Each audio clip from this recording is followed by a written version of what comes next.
खुशी news channel, सच है तो बोलेगा। आजमगढ़ के उत्तर प्रदेश स्व वित्त पोषित महाविद्यालय एसोसिएशन के करीब 175 महाविद्यालयों के प्रबंधक बुधवार को मार्गों को लेकर महाराजा सुहेल देव राज्य विश्वविद्यालय के कुलपति प्रदीप कुमार शर्मा को ज्ञापन सौंपा था, लेकिन मांगे पूरी नहीं हुई तो शुक्रवार को प्रबंधक संघ ने डेवी स्थित आजमगढ़ विश्वविद्यालय के कुलपति के कार्यालय के सामने अनिश्चितकालीन धरने पर बैठ गए। उनका कहना है कि जब तक मांगे नहीं पूरी होती धरना जारी रहेगा। इस दौरान स्व वित्त पोषित महाविद्यालय के प्रबंधक संघ के राज बहादुर सिंह ने कहा कि उनकी मांगों में प्रमुख रूप से फीस की बढ़ोतरी भी शामिल है। शासनादेश व कोर्ट की बात को भी कुलपति नहीं मान रहे। बता दें कि विश्वविद्यालय की स्थापना के समय शासन द्वारा शासनादेश जारी किया गया था। जब तक विश्वविद्यालय की स्वतः परिनियमावली नहीं बन जाती तब तक वीर बहादुर सिंह पूर्वांचल विश्वविद्यालय जौनपुर की परिनियमावली से कार्य होगा, लेकिन ऐसा नहीं हो रहा, जिसके विरोध में आज से अनिश्चितकालीन धरना करने के लिए बाध्य होना पड़ा। उत्तर प्रदेश के मऊ जनपद के कोतवाली थाना क्षेत्र अंतर्गत भीटी मोहल्ले में A1 रेस्टोरेंट में शॉर्ट सर्किट की वजह से आग लग गई। आग की चपेट ने पूरे रेस्टोरेंट को जलाकर खाक कर दिया है। वहीं आसपास के लोगों ने आग की सूचना फायर विभाग को दी, जिसके बाद मौके पर दमकल की गाड़ी पहुंची, लेकिन तब तक देर हो चुकी थी। पूरा रेस्टोरेंट तब तक जलकर खाक हो गया था। आग की लपटें इतनी भयावह थी कि देखते ही देखते आग की लपटों ने पूरे रेस्टोरेंट को अपनी जड़ में ले लिया। वहीं मुख्य अग्निशमन अधिकारी RK सिंह ने बताया कि सुबह सुबह सूचना मिली थी कि भीटी इलाके में एक रेस्टोरेंट में आग लगी है। सूचना पर दमकल की गाड़ियां मौके पर पहुंच गई थी। वहीं रेस्टोरेंट के ऊपर से आ रहे विद्युत केबल में शॉर्ट सर्किट की वजह से आग लग गई थी। दमकल विभाग की गाड़ियों ने रेस्टोरेंट में लगे आग को काबू करके दुकान में रखे सामान को बचाने का पूरा प्रयास किया है। दुकान से कमर्शियल सिलेंडर को बाहर निकाला गया है। अभी दुकान में लगी आग बुझ चुकी है। आग लगने से लगभग 8 से 10 लाख रुपए का नुकसान हुआ है। शॉर्ट सर्किट बताया जा रहा है। तार का ऊपर तार में से शॉर्ट सर्किट हुआ और पूरे ये जो पूरा स्टोर था उसमें लगे। A1 फास्ट फूड रेस्टोरेंट के नाम से था। फ्रिज वगैरह भी फूके हैं और 2 AC फूके हैं। लगभग 4-5 लाख रुपए का नुकसान बता रहे हैं। घरेलू सिलेंडर का ही जो रहा था, घरेलू सिलेंडर नहीं था, वो देखिए आप, उसका कमर्शियल सिलेंडर है। घरेलू सिलेंडर को इस्तेमाल नहीं हो रहा था। सर इसके अलावा रेस्टोरेंट और भी कहीं चलता है क्या? इसके अलावा कहीं और भी रेस्टोरेंट चलता है क्या? इनका तो पता नहीं कहाँ चलता है, बस यहाँ पे चल रहा था। जो फिलहाल अभी पता चला कि यहाँ एकदम आग लगी तो तुरंत फायर सर्विस आई है। सर क्या कारण है आग लगने का? आग लगने का कारण शॉर्ट सर्किट बताया जा रहा है। सर इस घटना के बाद क्या हमें रेस्टोरेंट की जांच की जाएगी? आज भी जांच की जा रही है, सारे हॉस्पिटल की जांच की जा रही है। जी। तो समय समय पे स्कीम लागू होती है। हमारे डीजी साहब ने अपनी स्कीम लागू के लिए आज सारे हॉस्पिटल्स को चेक करना है हम लोगों को। पाई जाएंगी तो उनके खिलाफ कार्रवाई की जाएगी और DM साहब से ये पत्र प्रेषित किया जाएगा और कप्तान साहब से।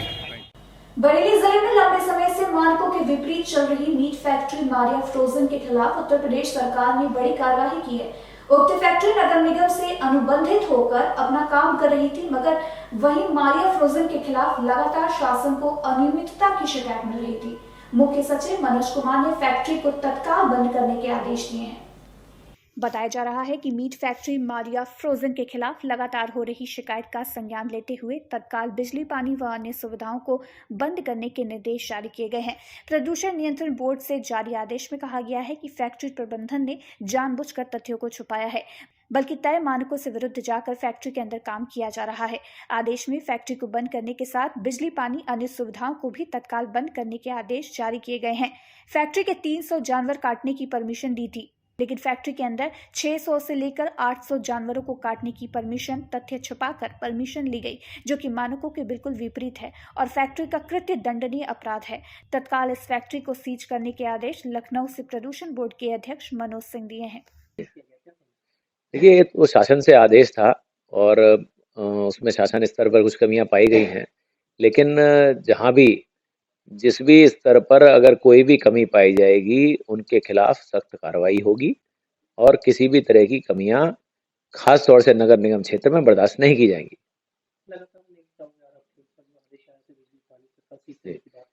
वो पूरा करा दिया गया है, पूरा सीज हो गया है और उसमें सभी, चाहे वो पानी हो, बिजली हो, सभी चीज़ों को काट कर उसको सील करा दिया गया है। कहीं अब कोई जो भी कार्रवाई होनी है शासन स्तर से ही होगी। यहाँ से मैटर क्लोज है।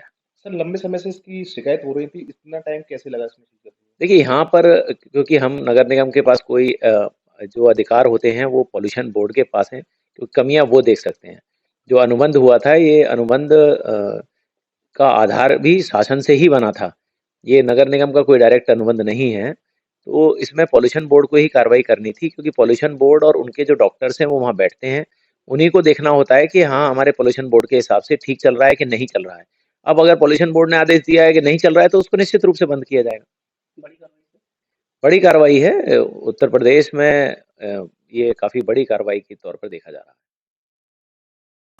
आजमगढ़ में विद्युत कर्मचारी संयुक्त संघर्ष समिति के आह्वान पर एकजुट हुई बिजली कर्मचारी संघों व संगठनों ने चौथे दिन भी कार्य का बहिष्कार कर धरना प्रदर्शन किया।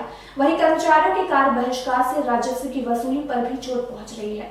कयास लगाया जा रहा है कि कार्य बहिष्कार को लंबा खींचता हुआ देख अब सरकार कड़ा फैसला ले सकती है। इस दौरान कर्मियों ने ऊर्जा विभाग के शीर्ष प्रबंधन पर स्वेच्छाचारी व दमनात्मक होने का आरोप लगाते हुए चेयरमैन को हटाकर उनके भ्रष्टाचार की जांच कराने की मांग की है। बता दें कि कर्मी अपनी मुख्य मांगों में पूर्व की भांति 3 पदोन्नत पदों के समयबद्ध वेतनमान देने, निर्धारित चयन प्रक्रिया के अंतर्गत चेयरमैन, प्रबंधक, निदेशक व निदेशकों तथा निदेशकों का चयन करने सहित विभिन्न मांगों को लेकर पिछले दिनों ऊर्जा निगम के चेयरमैन से वार्ता विफल होने के बाद कर्मचारी आंदोलित हैं। चौथे दिन भी कार्य बहिष्कार कर कर्मचारियों ने प्रदर्शन किया। इस दौरान केंद्रीय यूनियन के सदस्य निखिल शेखर सिंह ने कहा कि चेयरमैन के मनमाने रवैये के खिलाफ कर्मचारी आंदोलनरत हैं। ये जो हम लोग 29 तारीख से कार्य बहिष्कार पे चल रहे हैं, ये हमारी जो प्रमुख मांग है कि इस समय जो बिजली विभाग की जो मैनेजमेंट है वो बिल्कुल स्वेच्छाचारी रवैया, स्वेच्छाचारी मतलब कि जो उनके मन में आए वही निर्णय हो गया उनका। छोटे छोटे बातों पे गंभीर प्रताड़ना, विभाग की बेहतरी के बारे में न सोच करके विभाग के जो अर्जित धन है इसका दुरुपयोग करना, इन सब तमाम मुद्दे हैं जिसके लेकर के कर्मचारी संगठन आंदोलित हैं। और लगभग ये 1 वर्ष पुराना नोटिस पड़ा हुआ था जिस पर प्रबंध तंत्र द्वारा कोई भी सहायता नहीं दिखाई गई, जिसका परिणाम है कि आज बिजली विभाग के लोग आंदोलित हैं। लगभग कितने का नुकसान हो रहा है आप लोग के धन? देखिए, विभाग का नुकसान इस प्रकार से है कि अभी हम लोग कोई कार्य नहीं कर रहे हैं, जिससे राजस्व वसूली पूरी तरह से प्रभावित है और जिसका पूरा जिम्मेदार जो है प्रबंध तंत्र स्वयं है, क्योंकि प्रबंध तंत्र ने विभाग के कर्मचारियों की जो मांगे हैं उसको नज़रअंदाज किया। किसी भी व्यवस्था को चलाने के लिए आवश्यक होता है कि प्रबंध तंत्र और कर्मचारियों में सहयोग और संयम बना रहे और जब भी आवश्यकता पड़े बैठक करके उसका निदान होना चाहिए। ये क्या वजह है कि प्रभारी मंत्री नहीं सुन रहा है, ना कि चेयरमैन सुन रहा है, वजह क्या है? देखिए, हमारे मंत्री जी तो बहुत अच्छे हैं। मंत्री जी हमेशा विभाग के बेहतरी के लिए कार्य करते हैं और उनका पुराना ब्यूरोक्रेट का अनुभव भी रहा है।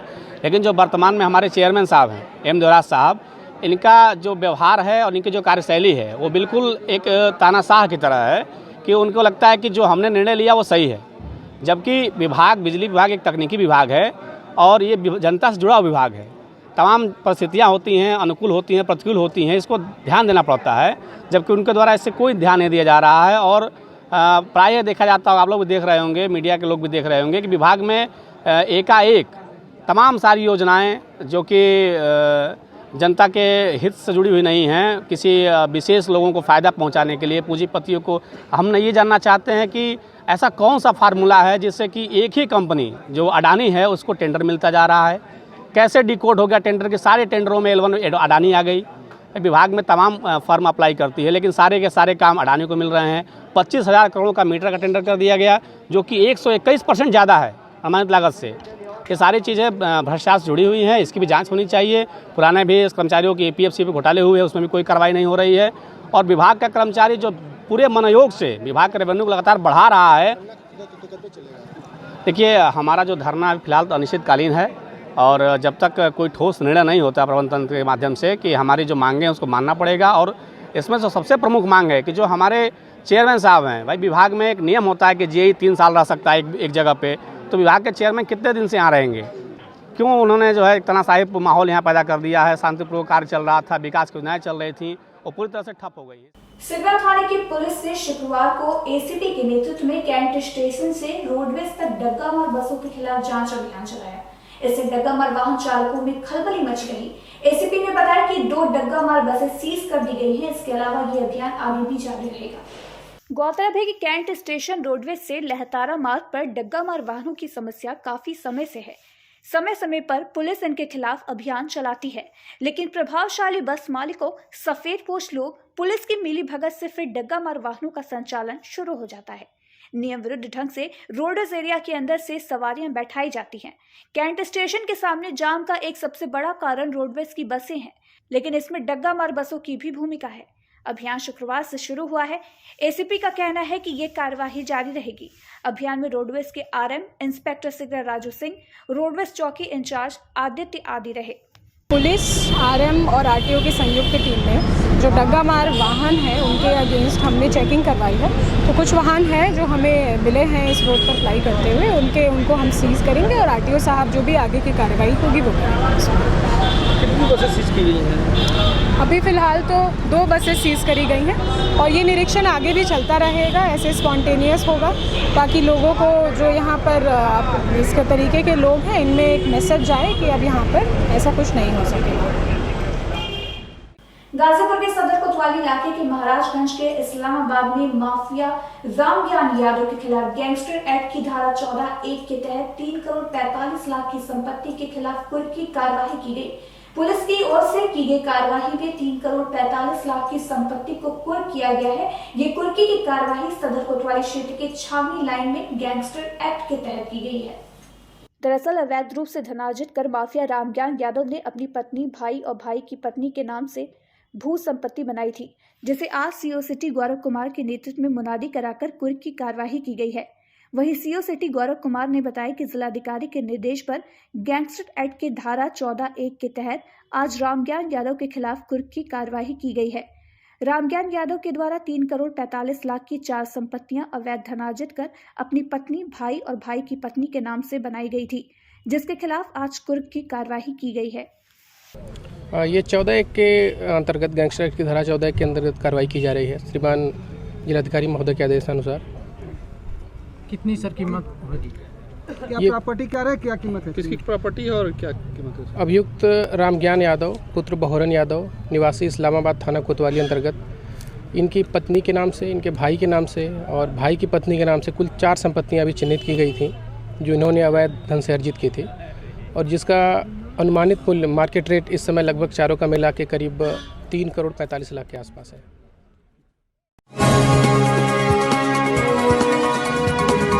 आप देख रहे हैं डैन काशी न्यूज चैनल। सच है तो बोलेगा।